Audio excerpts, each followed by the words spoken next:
Hi Najwa, thank Hi. you for making some time to come on the weekend sessions. Thanks for having me.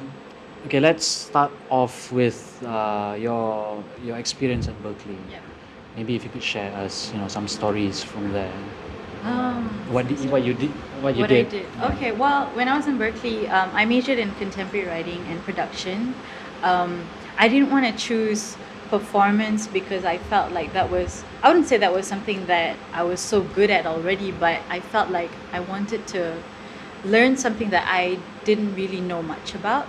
And I think doing that, I got to just understand better in terms of writing. Like I had to write for an orchestra for like one of my final exams, and that was a great experience because we had to write and conduct, you know, the recording session, and so that's definitely something like one of the valuable experience that I got from Berkeley. Apart from just meeting people from all over the world, I think having that experience, and then coming back to Malaysia and then taking that all and putting that into my performance and music, I think that was definitely something that I got from Berkeley that I would find very valuable. Yeah. I was reading this interview that you did in 2014 with The Star, if I'm not mistaken. Okay.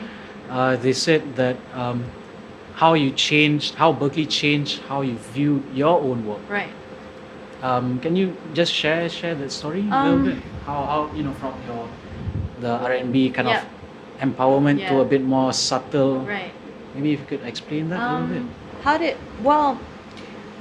First of all, when I wrote, the songs that I wrote for the first album, Innocent Soul, those were kind of like a mix. That album was like a mix of songs that I had written from 16 till 2021, and then it was sort of like a compilation of sorts.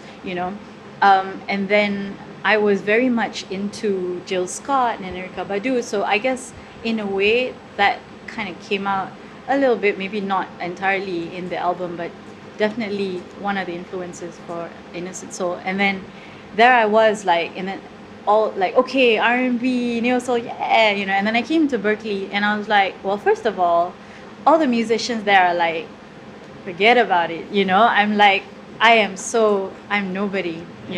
And that definitely made me think about what makes me different from everyone, because now you're not just competing with Malaysia, you're competing with the world, because it's musicians from all over the world, and everyone brought something to the table. They had Latin music, they had their own, obviously soul and R&B, and then a lot of other sounds that I had never heard before, and it made me think about me and my music. Where do I fit in?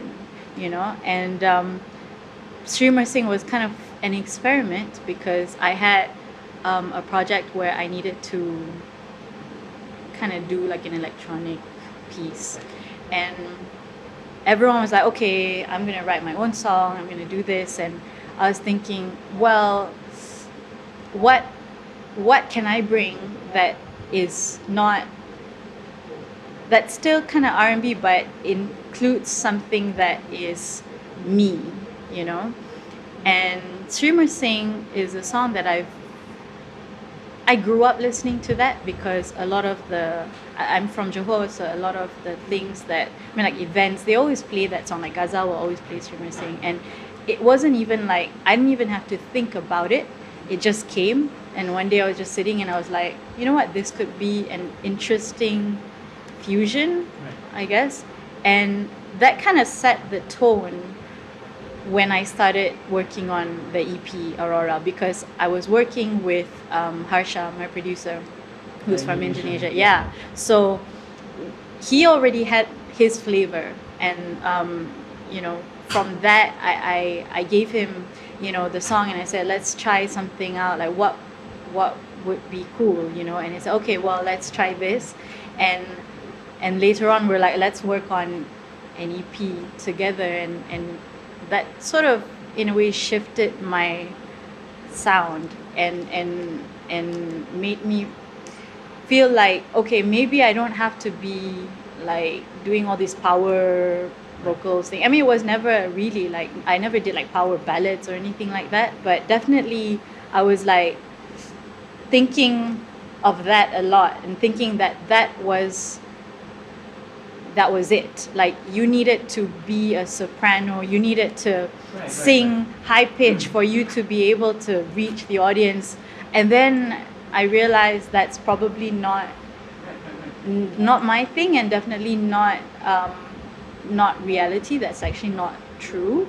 And I think Lalah Hathaway, definitely, I would say, she changed my perception of this, because her voice is like nice and low, and Because that's the problem that I mean, all of us at the Weekend actually realize that in Malaysia we judge a musician or a singer based on how high of an octave can go, but it's not really about that anymore. It's about how do you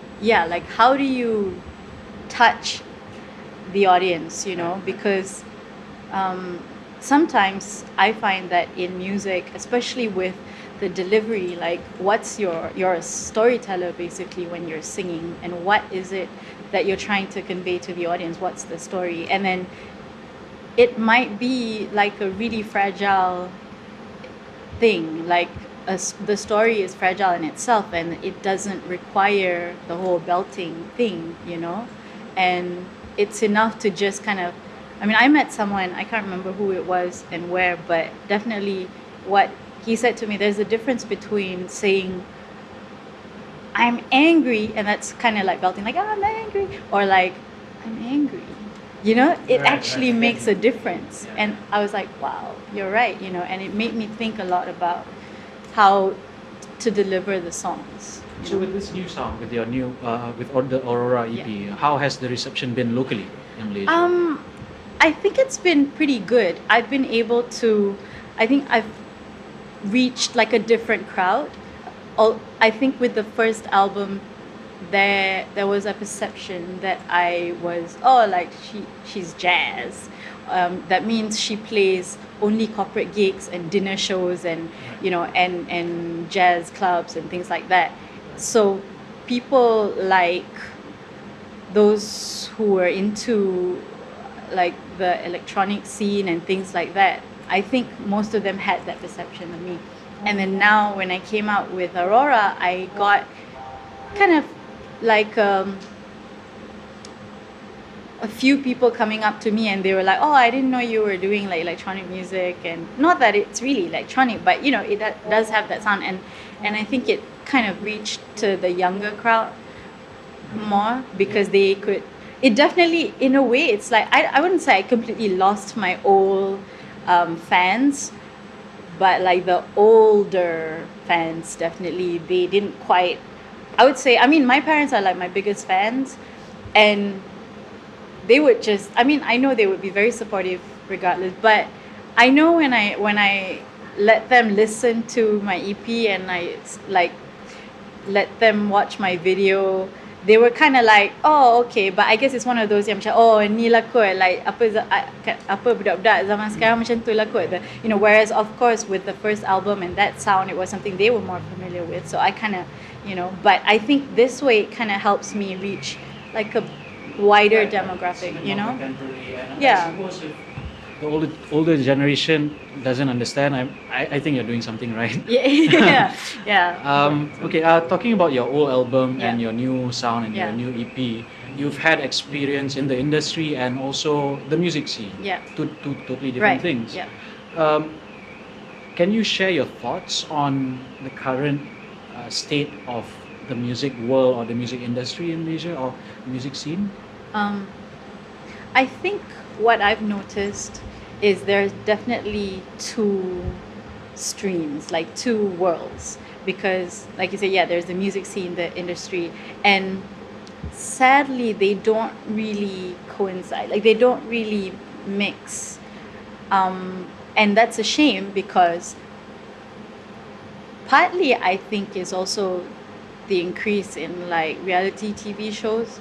So people, especially mass, like people outside of KL, definitely, like those who are not like urban, not the urban market, they are exposed to that, and so they think that is the Malaysian music for you. They have no idea that there are all these other acts who, because I always didn't understand that, like they could be supporting international acts that sound a certain way and they're very new and current, and then there are probably a bunch of Malaysian acts that kind of sound that way, they're very forward, but somehow they would choose to not, they would still choose to, okay, like international, yes, but then tak faham lah, like, you know. So but I feel like that's kind of, I think that's gonna slowly change, because I find that the music scene, and when I say music scene, I guess, okay, well,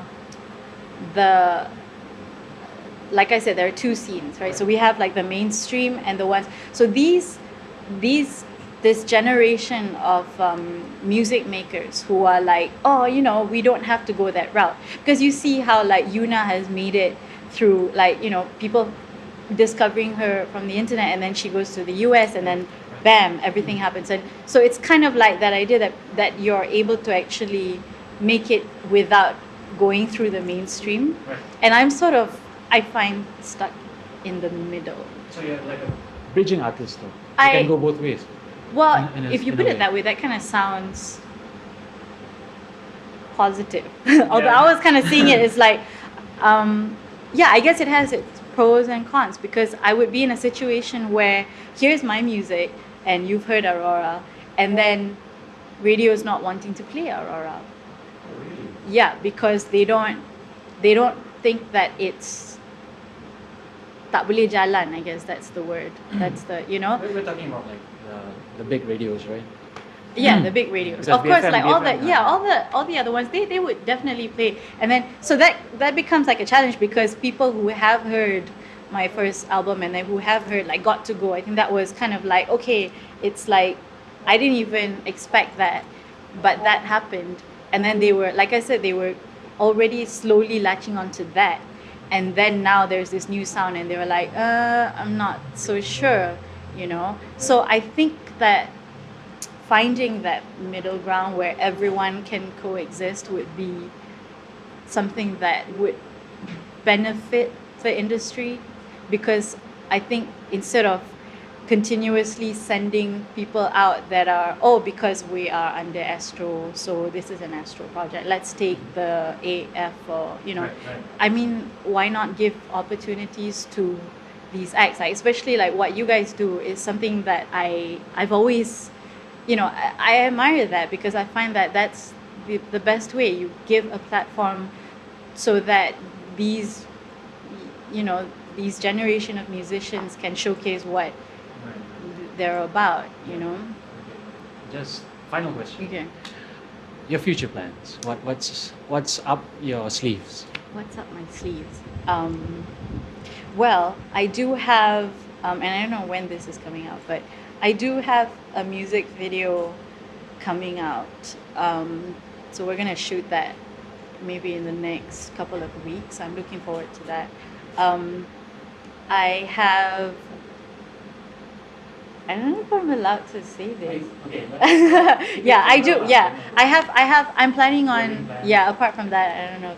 But I am planning on another album for next year.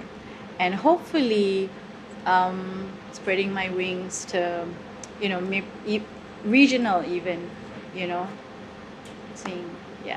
Yeah, okay, that's good. I mean, sometimes you know, you have to go somewhere far to come Yeah. back and realize that the Yeah. region is there and Yeah. just waiting for Exactly. you to take advantage of it. So, Yeah. thank you so much for You're coming welcome. on the show, and You're welcome. terima Thanks kasih for sekali having lagi. me. Sama-sama. Thank you. Okay.